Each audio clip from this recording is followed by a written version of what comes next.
एक अंधेरी और पुरस्रार रात में एक लड़का अली और एक लड़की ज़ारा ने अपने गांव के करीब जंगल की सैर करने का फैसला किया। चांद बादलों के पीछे छुपा हुआ था और उनके पास रोशनी का वाहिद जरिया वो छोटा सा टार्च था जो अली अपने हाथ में मजबूती से पकड़े हुए था। जैसे जैसे वो जंगल में गहराई की तरफ बढ़ते गए, दरख्त ऊंचे होते गए और रात की आवाजें बुलंद होती गई। झींगरों की आवाजें और पत्तों की सरसराहट उन्हें ये एहसास दिलाने लगे कि जैसे कोई उनको देख रहा हो।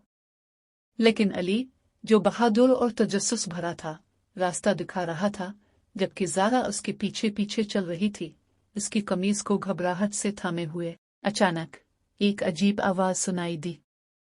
ना ये हुआ थी, न कोई जानवर, बल्कि कुछ और। दरख्तों के दरमियान कदमों की आवाज गूंजी। वो दोनों साकित हो गए। तुमने वो आवाज सुनी? ज़ारा ने हल्की आवाज में कहा। उसकी आवाज कांप रही थी।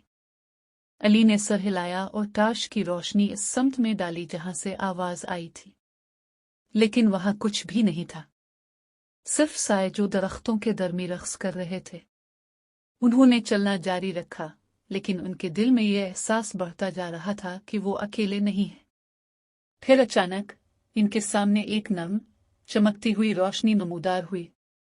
ये एक जुगनू की तरह छोटी थी, लेकिन बहुत ज्यादा रोशन थी। वो रोशनी हरकत करने लगी, जैसे उन्हें कहीं ले जा रही हो। क्या हमें उसके पीछे जाना चाहिए? ज़ारा ने हैरत से कहा। अली थोड़ी देर के लिए हिचकिचाया, लेकिन उसकी तजस्सुस ने इसे जीत लिया। चलो देखते हैं ये हमें कहाँ ले जाती है, उसने कहा। वो रोशनी उन्हें जंगल के दरमियान ले गई, दरख्तों और पत्थरों के बीच से गुजरती हुई, यहाँ तक कि वो एक छुपे हुए छोटे से चौकोर तक पहुंच गए। चौकोर के दरमियान एक खूबसूरत कदीम दरख्त था जिसकी शाखों से चमकदार फूल लटक रहे थे। ये हैरत अंगेज है, ज़ारा ने खुशी से कहा। वो दोनों वहां खड़े होकर इस जादुई दरख्त की खूबसूरती से हैरान थे। एक लम्हे के लिए वो अपनी सारी खौफ भूल गए। जंगल अब खौफनाक नहीं लग रहा था, बल्कि हैरत और असरार से भरा हुआ था।